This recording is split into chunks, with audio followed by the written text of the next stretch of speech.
Heading डालो, magnetic property of matter.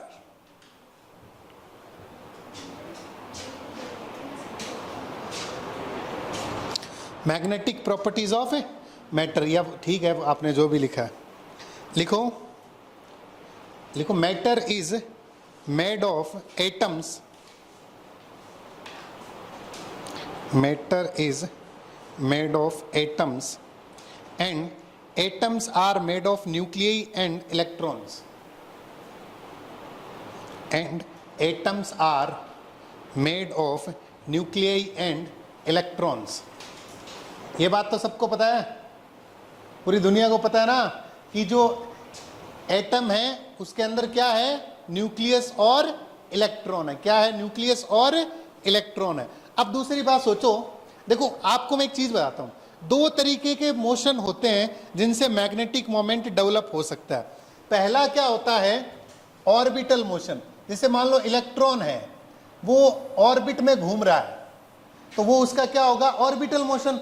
अब इस इलेक्ट्रॉन के घूमने के कारण भी क्या बनेगा, करंट बनेगा और मैग्नेटिक मोमेंट डेवलप होगा। तो ये इसका क्या हो गया, ऑर्बिटल मोशन हो गया।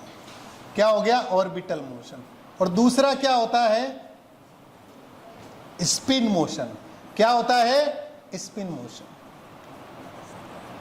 देखो सबसे खतरनाक चीज ये होती है स्पिन मोशन, है ना। जिनमें स्पिन मोशन होता है, पता है आपको, अपनी एक्सिस पे जो घूमता है उसी को तो अपन क्या बोलते हैं, स्पिन मोशन बोलते हैं। तो तब भी घूमेगा, तब भी क्या बनेगा, लूप बनेंगे, करंट बनेगा, मैग्नेटिक मोमेंट डेवलप होगा। लेकिन ये जो मैग्नेटिक मोमेंट होता है ना स्पिन मोशन का, ये बहुत ज्यादा स्ट्रॉन्ग होता है, बहुत ज्यादा इसके कंपेरेटिवली। अगर मान लो सपोज करो मैं अगर आपको बोलूं एक में ऑर्बिटल मोशन का मैग्नेटिक मोमेंट और एक इसका है, कौन सा सबसे ज्यादा होगा, स्पिन मोशन का। इसका होगा, वहां पर डोमिनेट फैक्टर होगा स्पिन मोशन का। समझ गए बात को, ऐसा क्यों होता है, समझ गए पक्का ना। तो दो तरीके के मोशन होते हैं हमारे पास, कौन कौन सा होता है, एक होता है ऑर्बिटल मोशन और एक होता है स्पिन मोशन। सही है, समझ गए बात को पक्का।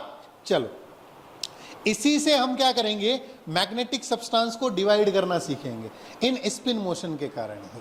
ठीक है, तो अभी तो मैं सिर्फ मैग्नेटिक थ्योरी लिखवा रहा हूं, ठीक है, उसके बाद हम बाकी चीजें पढ़ेंगे। पहला पॉइंट लिख लिया अपने ने, अब लिखो दूसरा point.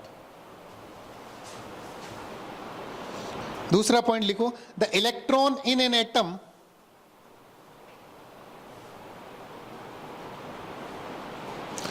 The electron in an atom move around the nucleus, move around the nucleus in a closed path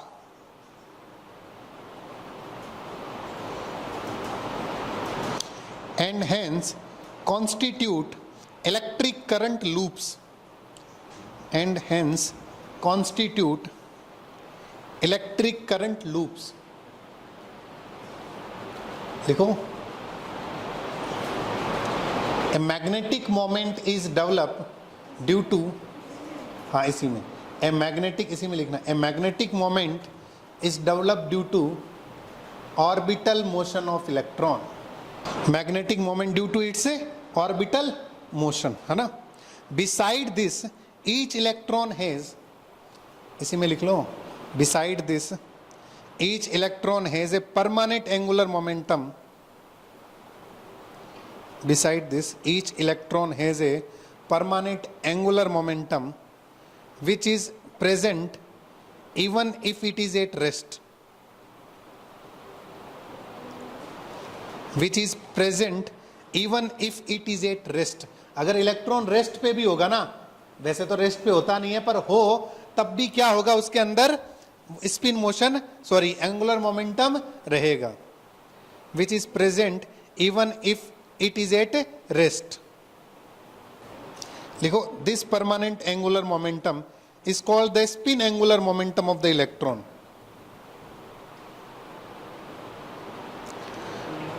this permanent angular momentum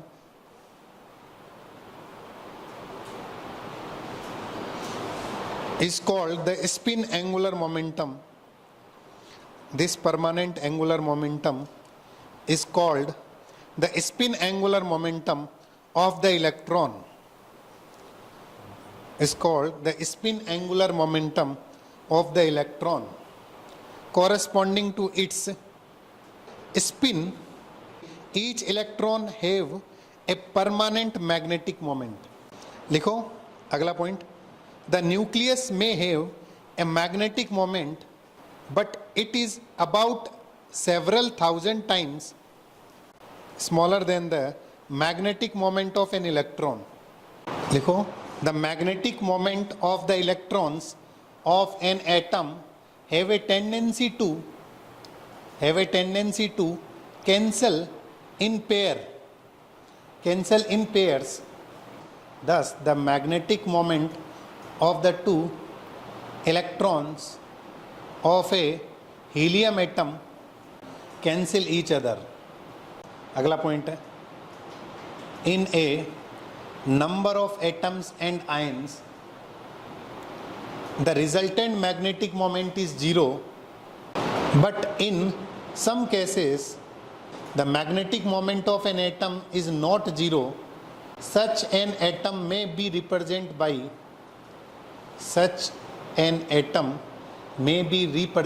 by a magnetic dipole having a permanent magnetic moment.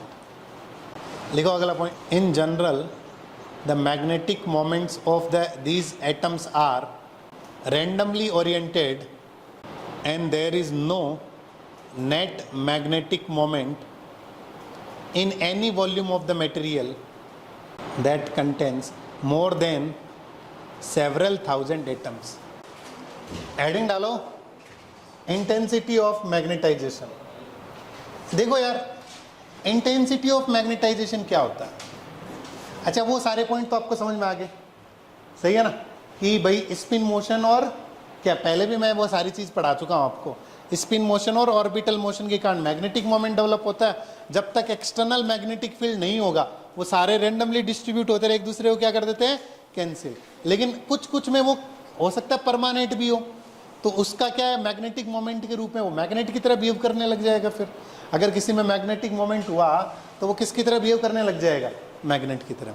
अब देखो ध्यान से, अगर मान लो ये कोई magnetic substance है, इसको आप मैग्नेटिक फील्ड में रखते हो, तो आप एक बात सोचो, जो इसके अंदर मैग्नेटिक मोमेंट होगा या डाइपोल मोमेंट जैसे होता है ना, डाइपोल होते हैं, है ना, वैसे ही वो सारे डाइपोल क्या होंगे, अलाइन होना स्टार्ट हो जाएंगे. भाई डोमेन बोलते थे ना हम इसमें, वो डोमेन इसमें क्या हो जाएंगे, मैग्नेटिक फील्ड की डायरेक्शन में अलाइन होना स्टार्ट हो जाएंगे. अरे बोलो, सही है. जब किसी भी सब्सटेंस को आप मैग्नेटिक फील्ड में रखोगे तो वो डोमेन अलाइन होना स्टार्ट हो जाएंगे. अब एक बात आपको मैं बताता हूं कि इस सब्सटेंस के अंदर पर यूनिट वॉल्यूम में कितना मैग्नेटिक फील्ड डेवलप होता है, सॉरी मैग्नेटिक मोमेंट डेवलप होता है, उसी को बोलते हैं इंटेंसिटी ऑफ मैग्नेटाइजेशन. आई को क्या लिखते हैं, magnetic moment develop per unit volume. अब मैग्नेटिक मोमेंट आपको पता है क्या होता है, m इंटू एल होता है, और वॉल्यूम क्या होता है, एरिया इंटू एल होता है. तो इसको आप ये भी बोल सकते हो pole strength per unit area. क्या बोल सकते हो, pole strength per unit area. तो ध्यान से सुनना बात को, कि जैसे ही आप एक मैग्नेटिक सब्सटेंस को किसके अंदर रखते हैं, मैग्नेटिक फील्ड में, तो उस पर जो डोमेन है उन पे टॉर्क लगता है. टॉर्क लगने से वो क्या करते हैं, अलाइन होना स्टार्ट हो जाते हैं. सही है बात को, अलाइन होंगे तो जो मैग्नेटिक मोमेंट डेवलप होता है पर यूनिट वॉल्यूम, वो क्या होता है, आई रिप्रेजेंट करता है. आई पता है क्या चीज है, आई एक और बताता हूं आपको, आई एक वेक्टर क्वांटिटी होती है, ध्यान रखना. क्या होती है, वेक्टर क्वांटिटी. जिधर मैग्नेटिक मोमेंट डेवलप होगा ना, उधर ही उसकी डायरेक्शन होगी. डायरेक्शन क्या होगी, net magnetic moment. Net magnetic moment, किधर नेट मैग्नेटिक मोमेंट डेवलप हुआ है. सही है. और आपको एक चीज बताता हूं, देखो आई जो है ना, वो प्रॉपर्टी ऑफ मैग्नेटिक सब्सटेंस है. देखो ये फील्ड है, इस फील्ड में 4 सब्सटेंस रखो, चारों में अलग अलग डेवलप होगा, नहीं डेवलप होगा.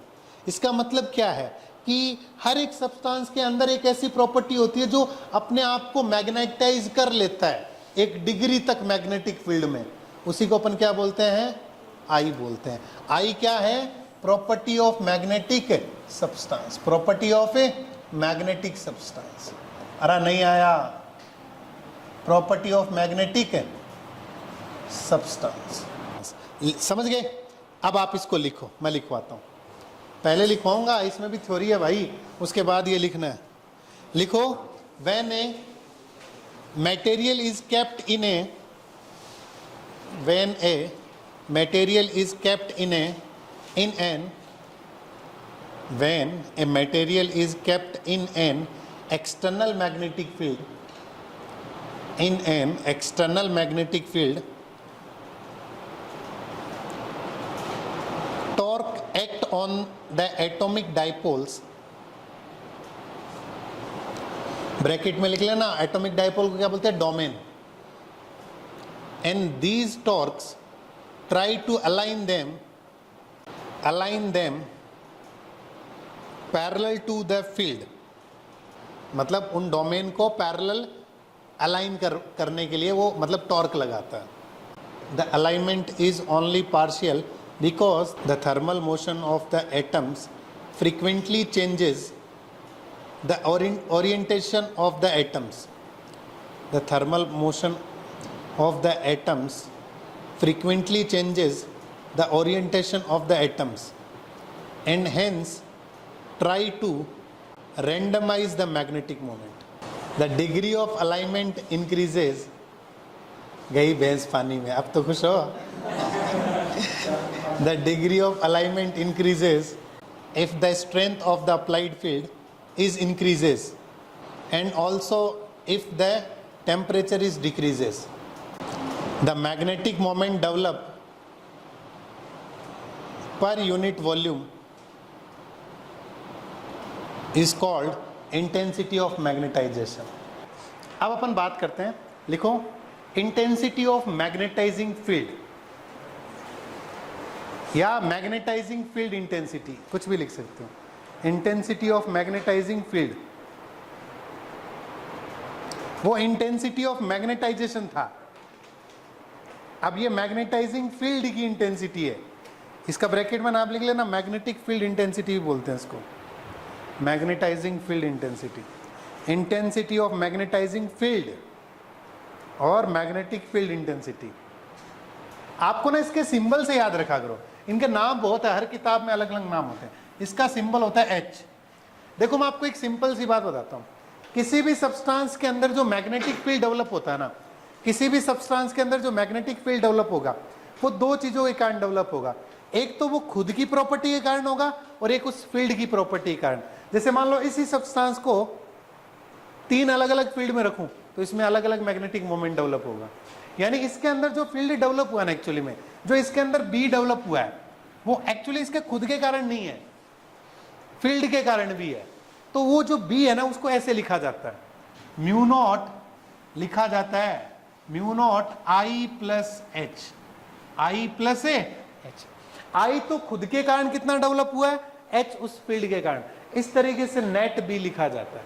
किसी भी सब्सटेंस के अंदर जो नेट मैग्नेटिक फील्ड है वो ऐसे लिखा जाएगा, mu not I plus H. बात समझ में आई? बोलो, ध्यान में रखना पड़ेगा भाई, ये बात है। तो आप सोच के देखो आई प्लस एच की वैल्यू कितनी हुई, बी बाई म्यू नॉट, तो एच कितना हो जाएगा, B by mu naught minus I. इसी को बोलते हैं मैग्नेटाइजिंग फील्ड इंटेंसिटी। अगर मान लो सब्सटेंस नहीं होता तो आई जीरो हो जाता, तो एच कितना हो जाता, बी बाई म्यू नॉट। समझ गए? If no substance is present, तो किसी भी फील्ड के लिए क्या लिखा जाता है, H B by mu naught. किसी भी, अरे चुप रह जाओ भाई, क्या करने, क्या बातें हो गई आप लोगों में। If no substance is present तो एच कितना हो जाएगा, B by mu naught, B by mu naught. समझ गए बात को? पक्का? चल अब लिखवाता हूं, अब कर लो बातें बताओ। याद रखना, अगर सब्सटेंस नहीं होगा तो एच की वैल्यू बी बाई, मैं आपको एक सिंपल सी बात बताऊं, अगर इसी एच को मैं निकालना सिखाऊं, एच का मीनिंग समझाऊं। फोर सोचो, for current carrying element, current carrying element, याद है बायो सावर्ट लो, बी कितना होता था, mu naught upon 4 pi ideal sine theta by R square. सोच एच कितना आएगा करंट कैरिंग एलिमेंट के कारण, म्यू नॉट का ही तो डिवाइड करना है, 1 upon 4 pi ideal sine theta by, सोच और बताता हूं, 4 मैग्नेटिक पोल, अगर एक पोल की बात करो तो पोल के कारण मैग्नेटिक फील्ड होता है mu naught upon 4 pi M by R square, तो एच कितना हो जाएगा 1 अपॉन 4 पाई एम बाई, बस सिर्फ म्यू नॉट ही तो कैंसिल हो रहा है, अरे नहीं समझे, तो एच की वैल्यू सबके लिए निकाल सकते हो तुम, सबके लिए, जिसके कारण तुम्हें बी पता है उसके लिए एच की वैल्यू, मतलब इस फील्ड के लिए एच की वैल्यू, इस ये फील्ड के लिए ध्यान रखना, एक पोल एक मैग्नेट के फील्ड के लिए एच जो होता है ना वो ये है, ये भी किसी फील्ड के लिए है, मतलब वो करंट कैरिंग एलिमेंट का जो फील्ड होगा उसके लिए एच चाहिए, नहीं समझे, समझ गए, मैं लिखवाता हूं पहले है ना, लिखो the capability of external field to magnetise the substance is called magnetic intensity. देखो मैग्नेटिक ससेप्टिबिलिटी क्या होती है, इसको ऐसे लिखते हैं काई से ऐसे। देखो ध्यान से, ये प्रॉपर्टीज ऑफ मैग्नेटिक सब्सटेंस होती है, ये क्या होती है, प्रॉपर्टीज ऑफ मैग्नेटिक सब्सटेंस, किसकी प्रॉपर्टी होती है, प्रॉपर्टी ऑफ मैग्नेटिक सब्सटेंस। अब कैसे डिफाइन होता है देखो, फॉर पैरामैग्नेटिक और डायमैग्नेटिज्म के लिए, है ना, देखो आप ध्यान से सुनना, जो I है वो डायरेक्टली प्रोपोर्शनल होता है H के, जो I है वो किसके डायरेक्टली प्रोपोर्शनल होता है, H के, तो यहां एक कांस्टेंट आता है काई, तो काई ऐसे लिखा जाता है I by H, I by, properties of magnetic substance होता है ये, सही है, और ये एक स्केलर क्वांटिटी वेक्टर नहीं है, टेंशन मत लो, आई काई बराबर हो जाएगा I by H for paramagnetic और डायमैग्नेटिक सब्सटेंस, समझ गए बात को, I is directly proportional to H, अरे बोलो लिख लो, रिलेटिव परमिएबिलिटी, देखो रिलेटिव परमिएबिलिटी क्या होती है, अभी आपको मैंने B बताया था ना, B क्या होता था बताओ, net magnetic field mu naught I plus, अब एक बात सोचो, एक फील्ड का B क्या होता है, म्यू नॉट इंटू H, सही है, इसको मैं B नोट बोल सकता हूं ना, खाली फील्ड का ही है, तो एक मीडियम का B कितना होगा, क्या इसको म्यू इंटू H नहीं बोल सकता क्या, ऐसे लिखूं एक ही बात है, क्योंकि यहां पर मैंने म्यू नोट ना लिख के क्या कर दिया, म्यू लिख दिया, याद करो जब फोर्स लिखते थे मीडियम में तो 1 बाई एप्सिलॉन नहीं लिखते थे, तो इससे भी B निकल जाता है, तो इस B को क्या लिख सकता हूं, क्या मैं म्यू इंटू H लिख सकता हूं, तो ये हो जाएगा mu naught I plus H, अब देखो H का डिवाइड कर दूंगा, इधर म्यू का डिवाइड कर दूंगा, तो ये हो जाएगा 1 plus I by H, I by H का ही होता है, इसको बोलते हैं बच्चों रिलेटिव परमिएबिलिटी, इससे बहुत सारे सवाल आते हैं, 1 प्लस काई होती है, म्यू आर क्या होता है 1 प्लस काई, म्यू आर क्या होता है 1 प्लस काई, रिलेटिव परमिएबिलिटी, समझ गए बात को, पक्का लिख लो बच्चों, इससे काफी सवाल आते हैं कभी कभी, हाँ बोलो।